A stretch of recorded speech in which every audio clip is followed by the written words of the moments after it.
Hi everyone, my name is Rajan, and today I'm going to be discussing the solution to the problem Pashmak and flowers, which is given by 459b. So this is a fairly simple problem, and it's a 1300 rated problem. So let's quickly go through the question, see what it says, and see what it wants us to do.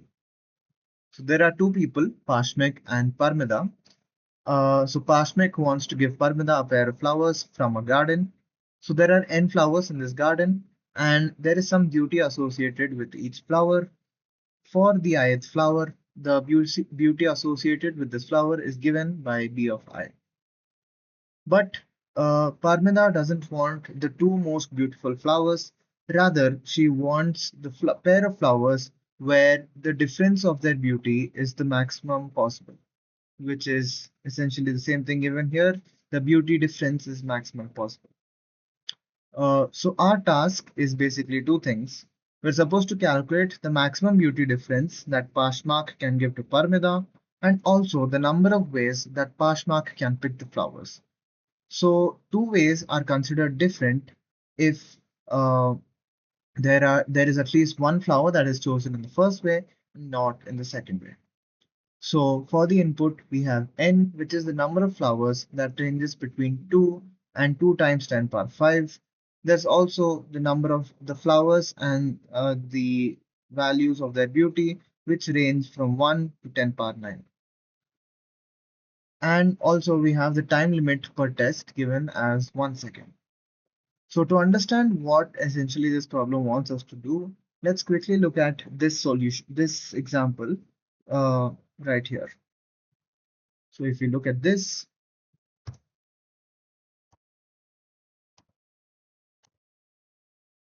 we can see that 5 here is the number of flowers in the garden, and these are the beauty values associated with those flowers.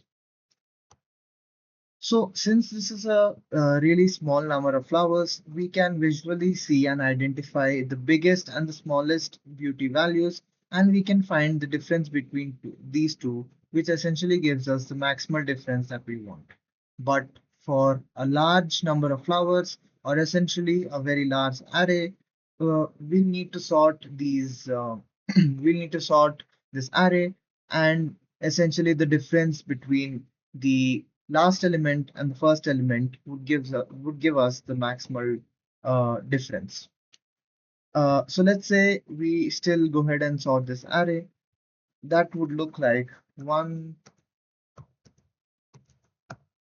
Yes. So the maximal difference is the difference between the last and the first element, which gives us 3 minus 1, 2.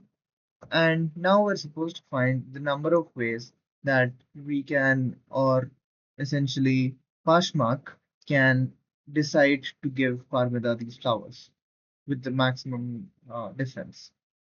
So let's quickly look at what it is that we have to do. Since we have to find the number of ways, we still need the flowers that have the least beauty value and also the maximum beauty value. Since we really can't change those, since we're finding out the number of ways we can give these flowers that have the maximum beauty value. So what we essentially need to do is we need to get the count of these uh, maximum and minimum beauty indices that we have found in this array. So here we can see that the count for both of them is 2. So basically the minimum occurs 2 times and the maximum occurs 2 times. If we had to look at this from a logical perspective, let's take a look at this flower and let's mark it with green. So this first flower can go ahead and pair with this 3, or it can go ahead and pair with this 3. That gives us two combinations. Uh, the third combination being this one as a first flower. So that gives us this flower and this 3, and then we have this flower and this 3, which essentially gives us a total of 4 combinations possible. Now, what is the generalized formula for getting this? So there exists a generalized formula in a case where there are essentially two different essentially there is a different value for the maximum and a different value for the minimum. There is a small edge case that exists that I'll talk about in just a few minutes. But to get this formula, what we essentially need to do is multiply the number of times the maximum has occurred and the number of times the minimum has occurred. So that gives us 2 times 2, which is 4, which is the answer to our example problem, which is 2 and 4. But let's look at this example here. This just trace through so that we can understand what it is that we're doing.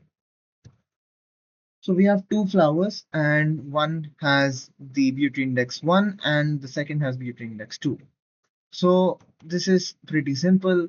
The maximum difference between them is 2 minus 1, which is 1. And there is really one way to choose this because the maximum and minimum both occur one time. So 1 times 1 is 1. So the formula that we came up with previously is still valid. Same thing for here. I'll just explain it through here. So we have three flowers with the beauty indices 1, 4, and 5.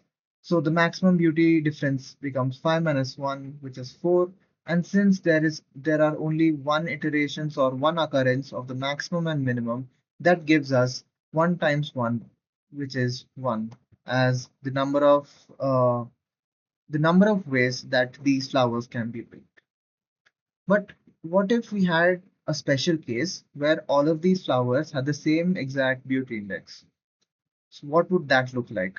So let's say we have a case which looks like where we have five flowers and we have all of these flowers with the beauty index 2. So what this means is where since we have the maximum and the minimum as the same value, that goes ahead and screws up our formula, which is maximum times minimum, or the occurrence of maximum and the occurrence of minimum.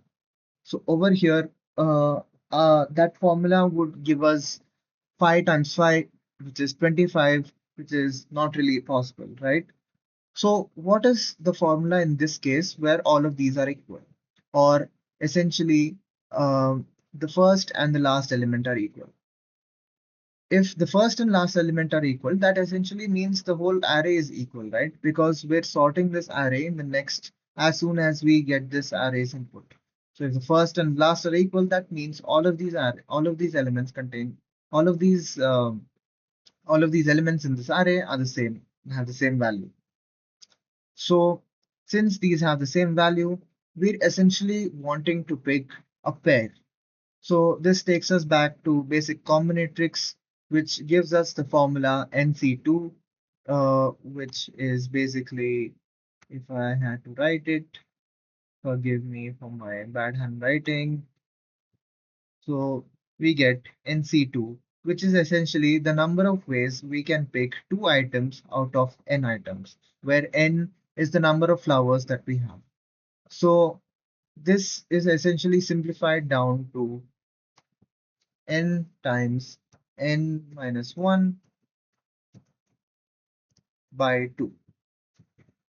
Now, if we had to look at this from a logical perspective, why we arrive at this formula, if let's say we forgot what combinatorics is completely, but let's say this formula somehow dawned upon us, and we need to figure out why this formula makes sense.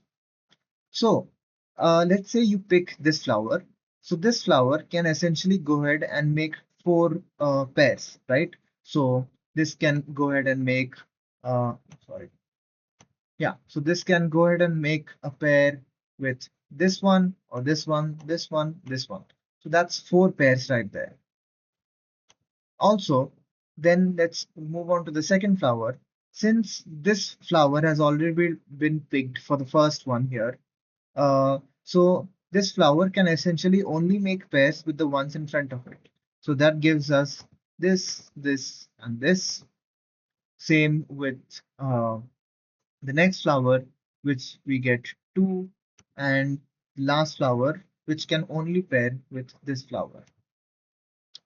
So essentially, why we're doing this formula and how we're getting it is why the by two? Because we're considering that let's say this is A, let's say this is A, and let's say this is B, the first flower, these two flowers. So let's say we're making a pair with A and B. So let's say the first flower is A, the second flower is B. Just because we interchange these values or essentially make them B and A, that doesn't mean we count it as a separate kind of arrangement or separate kind of way to pick the flower, right? So that's essentially why we're doing the divided by 2 and we're doing n times n minus 1 because every time we do this, the number of times we get to do this gets subtracted by 1.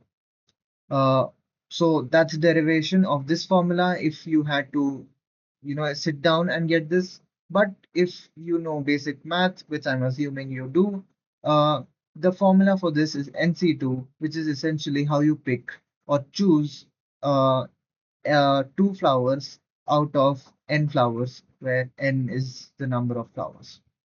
So let's quickly look at the code and see how this logic translates into C++. So first we have n, which is the number of flowers, which is given to us, and then we'll take the input for the array, or in this case, the vector, and then we go ahead and sort this vector, and we say answer 1, which is the maximum difference, is the difference between the largest element and the smallest element, which is at the n minus 1 index and the 0th index. Then we're going ahead and using the special function within vectors, this basically a built-in function, sorry, sorry, which is count, and we're passing the whole vector as an argument, and we're looking for the first or the smallest element, and we're calling this small count. And similarly for the big count, we pass the whole vector as the argument, and we're looking for this element which is at the last index. And then we have another variable called answer2. So this is our special case here, which is considering that the first element and the last element are equal. So if that is true, we go ahead and say answer2 is given by n times n minus 1 by 2. Otherwise, it's given by big count times small count. So we go ahead and print this answer1 space answer2. So let's quickly show you that this solution works.